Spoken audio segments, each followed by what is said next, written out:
Hello, ladies and gentlemen of SeemsGoodMagic.com. This is Travis, Simulan, Sowers, and Dutch. He squeaked, it just wasn't very loud. And we are here to draft some Return to Ravnica. I love this format. I suspect that we will see Return to Ravnica, Gatecrash, and Dragon's Maze as my next three drafts. I liked it so much that we decided to devote the latest episode of Men from Moto, the podcast I do, to talking about Return to Ravnica. As well as Gatecrash. So if you're into these flashback drafts and would like a little bit more info about them, I would suggest checking that out. You can find that one on manadeprived.com. I'm also streaming the heck out of these. I don't know that I'm actually going to... Well, I've got that Modern PTQ coming up. So I'll be doing a little bit of Modern, but other than that, I'm not drafting anything else. For me, this is way more fun than Kaladesh. Kaladesh was fun. I'm kind of over it. I'm excited for Aether Revolt, and the fact that one of my favorite formats has come back, I think is just going to leave me in a very good place. So I'm not against first picking Abrupt Decay. It's not 100%. I do need to check and see if that's worth $1 million first, though. Yeah, it's basically worth about $3, which is close to half the cost of this, and it is a very good card. I think if I'm at a GP, okay, which I have been at, that this was the format I almost top 8'd, I would probably pass this Abrupt Decay happily and take something like Dead Reveler or Centaur's Herald. I want as many outs to be Selesnya as I can. But the fact that this is playable and good and puts me in Golgari, which is also a good deck, is not bad. I also don't have to play it, right? Like, we could just decide, all right, we're doing something else. That's fine. Here we've got a Chromatic Lantern and some cards that are not Chromatic Lantern. So I think I'm going to do that. Fairy Imposter is pretty good, specifically in Azorius, where you can get some detained guys and get some loops going. Hussar Patrol can be quite good too. We could potentially go into 3 to 5 color nonsense with the Chromatic Lantern if we wield like the Gatecreeper Vine, which isn't crazy. If not the Chromatic Lantern, then the Void Wielder. But this starts to open up a lot of possibilities. There's a very good 5-color deck that depends on Gatecreeper Vines, Launch Parties, and Axebane Stags. Axebane Stags? No, not Axebane Stags. That was the challenge everybody took. Try to win a draft with that in your deck. Axebane Guardian is the card we're looking for. But let's illuminate our path and see where we're going. All right. Now, Gorehouse Chainwalker is one of the premier cards for both Izzet and Rakdos. It's very good at common. Arrestor is quite good. Gatecreeper Vine sets us up to do some interesting things. There's actually not there's not like an amazing card here. The Sewer Shamblers are fine. Like, it's a semi-evasive body. You can scavenge it, put some counters on it. That's good. I feel like we're wide open and I can take anything I want. Like, the Vine sets us up to take the most stupid gold cards and just be kind of a green-based deck. Actually, it's kind of fine in green-black, too. I'm wondering if we should take this and consider Rakdos as a possibility. Like, just abandon these two and be like, okay, there's a Chainwalker, we can be the Rakdos deck. I'm going to take the Vine and see if we can do some rampy 5-color nonsense. We may not be able to pull it off. All right, Thought Flare is one of the cards that I will splash for because it's good. That said, I probably just want to take the Sluiceway Scorpion because we've still got the option to just be a good Golgari deck. If the Launch Party comes back, I think we're in on the Gatecreeper Vine plan because the downside of Launch Party is you got to sack a dude. The upside is this is instant speed removal and it kills a thing, and like that just doesn't exist in this format, right? Like Explosive Impact sort of does that. Thought Flare is insane, and some people are scared to draft Izzet, but like these Scorpions are great. 4 mana for a 2/2 Death Touch stops a lot of the stuff you want on the ground. It's kind of terrible against Azorius, but other than that, it's pretty dang good. All right, this guy sucks. It looks like it'd be good, but it's just so bad. I don't want that. There's another Launch Party, which makes me feel like we could start doing that, but I'm just going to take this Promenade. Because I know whatever we're doing, we're going to want this. All right. So we've got an option here with a Centaur Healer versus Towering Indrik. This card is quite good, and if I can pick up a Selesnya Gate, playing it is not going to make me unhappy. Like we're almost as open to Selesnya as we are anything else. There's also, I mentioned this on the podcast, but there's a fun deck you can build around Chronic Flooding. It's a shame this isn't going to be out longer because we could do decks like that. I'll see if I can pull it off on stream before this format ends. Giant Growth is also solid, but I'm considering taking this and kind of putting us in like Abzan colors, because this is a very strong card, and our fixing looks okay so far. Indrik's good, but I want the healer. All right, this is a surprisingly good target for Scavenge. This should not have gone all the way around the table. It's legitimately terrifying. Like the joke with this guy is a 5-mana 3/4 hexproof sucks, but once you start dumping counters on him, all of a sudden you got something. That said, we're just going to take the Sewer Shambler and be pretty happy about it. Again, not 100% certain this guy's in. He's probably in, though.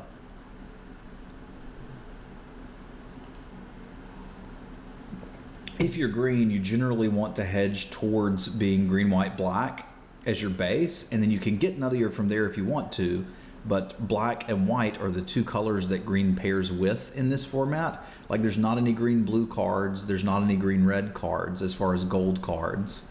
So that's why the Centaur Healer was a pretty easy pickup, because if we're splashing and green is our base, then that's very likely what we're splashing for. Now I think we need to see if, yeah, this is legitimately terrifying. But we've got another Vine, we've also got another Shambler. Right now I don't have a crazy incentive to take these Vines, but they certainly do get better in multiples. Whew. I gotta have something big to ramp to though, and I like Sewer Shambler, but I feel like I'm gonna get more shots at that than I am a Vine. Like at this point, if we pick up a Selesnya Guildgate, we can just play Abzan and be good to go.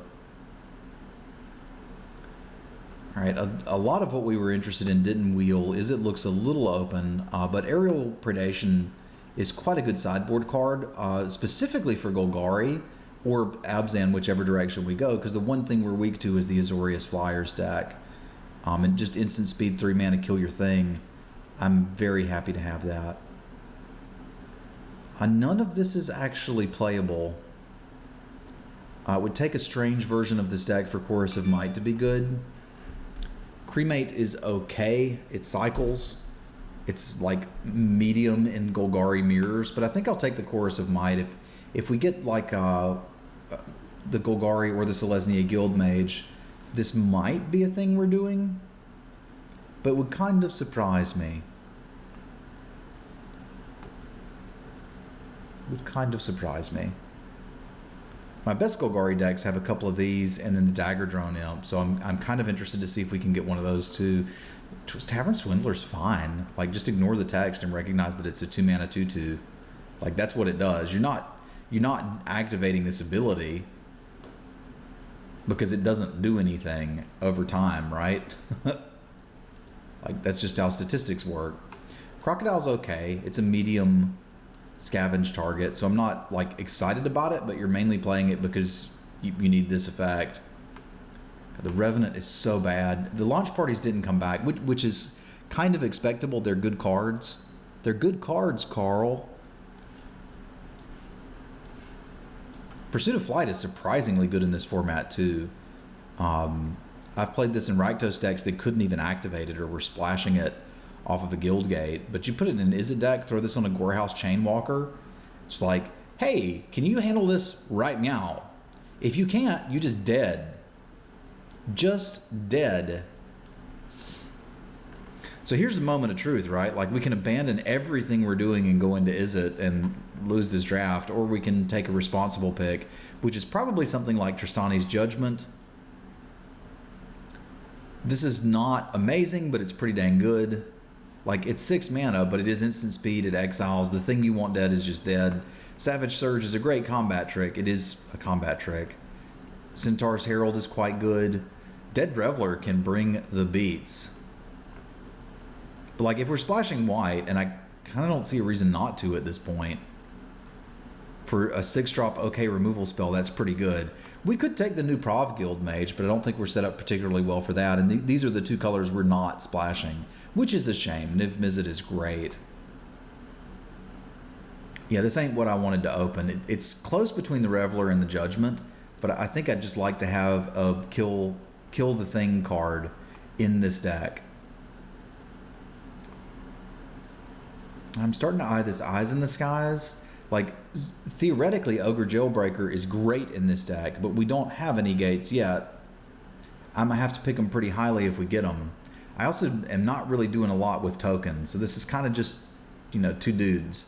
We may have a token for this, we may not. Sometimes you don't, and that's all right. We could also relatively easily splash a Void Breaker, but if I'm going to draft the deck correctly, I'm going to believe in the heart of the cards and that we can pick up at least a Selesnya Guildgate, maybe a Golgari 1/2, and take some advantage of a 4-mana 4/4. Also, combining with these, it would make a Axebane Guardian quite good. I guess Izzet is where we were supposed to be. I do kind of want a Lunch Party in the deck, but Drudge Beetles are very good. You need 2-drops. It's nice if some of them can attack or block. Maybe with 2 Vines I should just take the party, but I don't want to just concede to the Rakdos deck. Like, we saw those Gorehouse Chainwalkers going around stupid late. Let's just stick with good castable cards. We've got the mana fixing to do a lot, but not really a lot to do. That's all right. We've still got a pack and a half of cards left.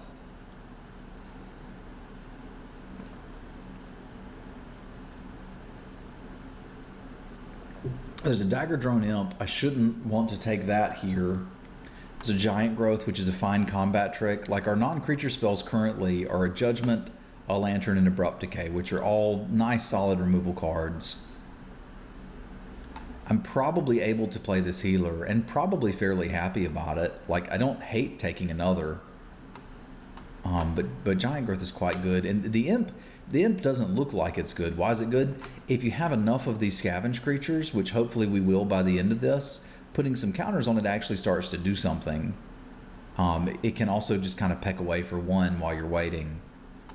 But I feel like I should be able to take the Giant Growth and get one of these a little later, because basically Golgari is the only deck that wants it. I don't think it's crazy to take the Healer here either, but I don't have a combat trick, and I think I would want one.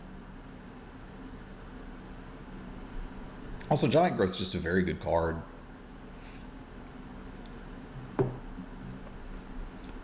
Grave Betrayal. I remember playing that, and I remember it not being good. But I remember doing a draft video with this card. Whenever a creature you don't control dies, return it to the battlefield under your control. So it's like, if you can get to 5, 6, 7 mana and then kill their stuff. Now be aware, this doesn't work with it. So what we would have that would work with it if we get to 7 mana is Death Touch, Abrupt Decay, or get them in combat. That makes this just not good. This is 6 mana for 2 3/3s, which is surprisingly acceptable, especially if you're ramping. There's also a Rakdos Keyrune, which opens us up to doing another color, but I'm kind of looking for some top end anyway, and this is actually just fine.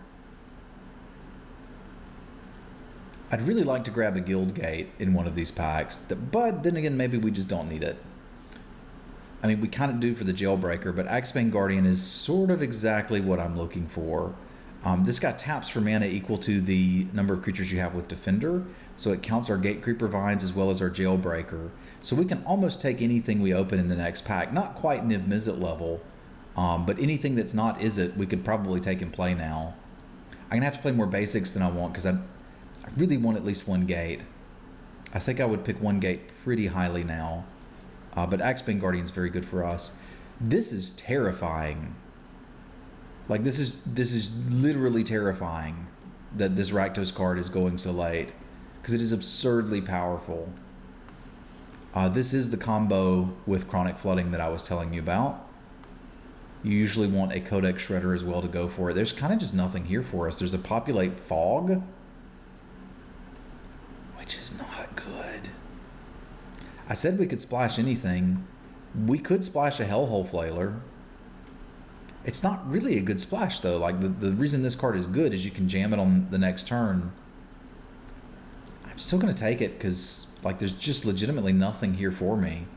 And I guess this deck could shift enough that I like don't want this and instead want that.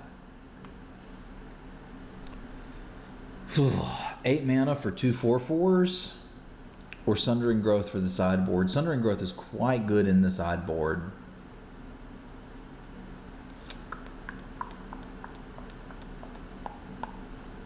I'm probably playing this healer now, and we're going to find a gate, I believe.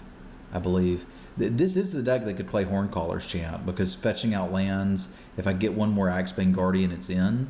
But if it's coming that late, nobody wants them. It's kind of weird what's coming back. Dead Reveler's very good. Grizzly Salvage is quite good, specifically in this deck, because you don't mind getting some of your scavenge dudes in the yard. But I'm going to take the Reveler. It's just a house at beating face. Worst case scenario, it's a 3-mana 2/3. That's fine. You have to be careful if you scavenge counters onto it later. Like, let's say that we just play this and don't unleash it, so we need a 2/3 to block or something. If you scavenge onto it later, it doesn't matter where the cards came from. If it has counters on it, it can't block, is the way that rule works. But ideally what you're doing is just casting it as a 3-mana 3/4 and beating your opponent to death with it. This is kind of a strange deck we've got going. We're not really on the Golgari theme. I managed not to pick up any launch parties for my Gatecreeper Vine. You're supposed to wheel those. But here we are. Batterhorn could come in out of the board, so we'll take that. None of these cards actually do anything, so sure. Urban Burgeoning could go in your Chronic Flooding deck too if you really wanted to go nuts. None of these cards are playable. Perilous Shadow is. That gives us a kill condition that we can kind of sink some mana into. It also blocks. Nobody respecting that Chronic Flooding deck. I'm going to have to do that at least once. Alright, so first pick Bomb. After that, Guild Gates. After that, solid playables. No Bomb, no Guild Gate, no solid playable. We've got a Selesnya Keyrune, which is acceptable ramp to kind of like do these things. The problem is I want more things. Like if I take this, I'm going to need a Horncaller's Chant, not just want one. Civic Saber I don't care for unless we've got like evasive creatures. Like I could literally take any card in this pack and splash it and be okay, and I kind of don't want any of them. Like Impact is fine, but I think it's the Selesnya Keyrune of Sadness. Alright, so there's a Guild Gate that I don't want. Whew, this is not going my way. Laughter Games, Gorehouse Chainwalker. I guess we'll take a Grizzly Salvage and be relatively happy with it. You get a creature or land from it, and like we've got some things we'd be happy binning, such as the Scorpion, and the Shamblers, and potentially the Beetle. It's a little bit of card selection. It is instant, which is nice. It's something we can do. I'm just like, we set ourselves up perfectly to take like a bunch of bombs, and then we're not getting any. So there's a Promenade to fix the mana. The problem is I don't really need any more fixing. Like, I'm fine with a Plains at this point. Could take a Golgari Keyrune, but that's a lot more Keyrunes than I want. Normally I'd take the other Ogre Jailbreaker because we should kind of have like 5 more gates than we do, but we don't. I think at this point we're so weak to the Azorius Flyers deck that I may just want to Trestle Troll. This looks terrible, but it blocks all of the Flyers in the format. Rush Strider's fine. The Keyrune would be fine. Again, if I had what I wanted, we'd be taking this Jailbreaker, but because the draft has gone a little wacky, we're going to go trolling. So here's a gate, but I don't want to play one gate just to turn the Jailbreaker on. I can just not play it if it's terrible. Assassin Strike is not the removal you want, but it's certainly playable. Sometimes you just need to kill a thing. This is a bit of a gift. We'll grab that. That can edge out the Jailbreaker if I don't see a particularly late gate. Huh. Well, now I kind of want that guild gate I passed. You should just take guild gates. Like, the deck's fine if we take the Slum Reaper, right? Like, this guy's just fine. There's stuff that we'd want to sacrifice anyway. It plays particularly well with the Vines. Augur Spear's great. And there's the Horncaller's chant I was saying we might want. But I'm going to take the Slum Reaper, take the Jailbreaker out. My dream of guild gates seems to have passed. And there's my lunch party. Azorius Justicar is quite good. Is that Justicar or Justiciar? Justiciar. Justiciar. The Azorius detained 2 dudes. I remember making a lot of decks with that, but here we go. We got a deck. I can play this. I can be happy with this. As it turns out, green wasn't all that open. We might have been better off with Rakdos. But I find these cards acceptable. And we've got some decent amount of value. Also, a couple more picks to pick up some late playables would not be bad.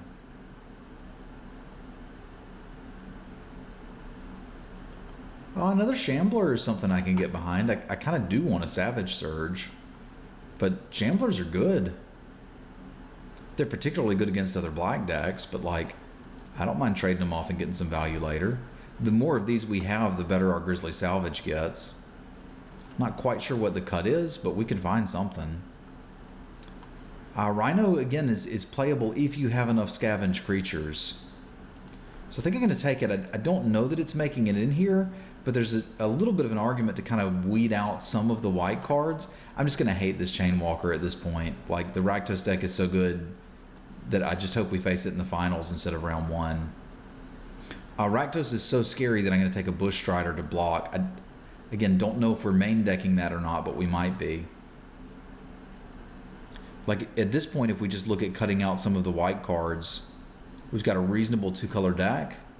The problem is we still need 2 more cards for it.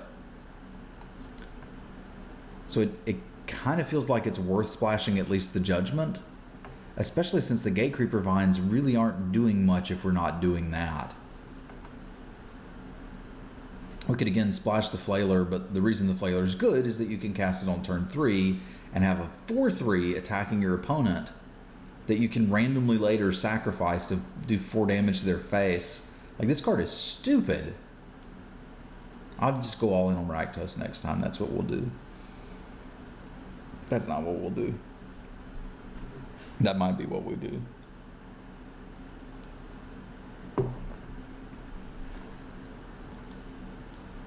Yeah, at the end of the day, I think this is an example of setting yourself up nicely for the 5-color deck and then just having it kind of not work out.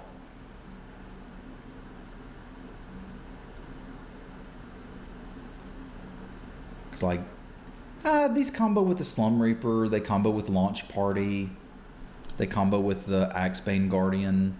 That's the reason that I kind of want to play a few big things. If that Horncrawler's chant wheels, I'll probably take it and play it. All right, we could play another Grizzly Salvage. Like, if we're not doing the white splash, that's pretty easy. Cremate's fine sideboard card against other Golgari, and it looks like we're not getting the chant. It's not great, but it's cat. Catacomb Slug, Sluggy. Brah! That was random, but okay. So options include, but are not limited to, filling this deck out with something like a Grizzly Salvage. And what would my last card be? Like a Cremate Disciple, or just a main deck Aerial Predation because we're so terrified of it. But I think the white splash is fairly easy.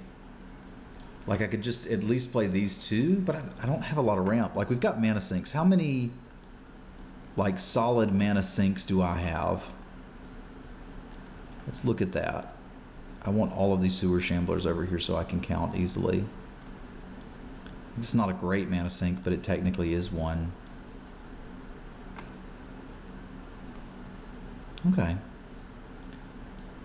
So 8 of my cards want me to have extra mana. Like, it's minor, but I like to have at least one token producer in a deck that's playing Tristani's Judgment, because that's where you start to get full value out of it.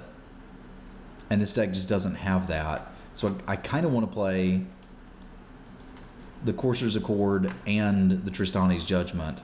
I'd really like to have that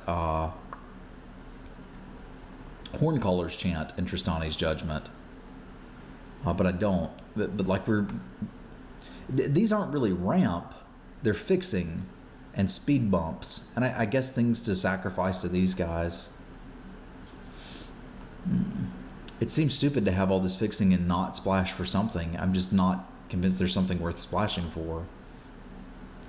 And I think I'm okay with the Rhino with this many scavenge abilities. It's not great, but you start putting some counters on it, you can make it a thing. It would probably be the cut if I got to cut something, though. So let's see what it would look like if we bring the white in, and I just do something like this. Like, we could pretty easily do this off of 1 plains so that the Vine can get it. So it's not really wrecking our mana very bad. Perilous Shadow's probably not as good as this. Like, it does give me a late game mana sink, but if I'm bringing these in, I've got late game mana sinks. I think I'm okay with this. This is close to a version of a deck that really wanted to get there and just was not able to pull it off. All of our early games green, and green finds the other colors, so we can go 8-7-1. I'm pretty happy on the mana. So best Return to Ravnica deck I've ever drafted? Nah, probably not. But this can certainly win a draft. So thanks for tuning in, folks. I'll see you for round 1 here in just a minute, and we'll see how many rounds we can go. These are single elimination, so pressure's on.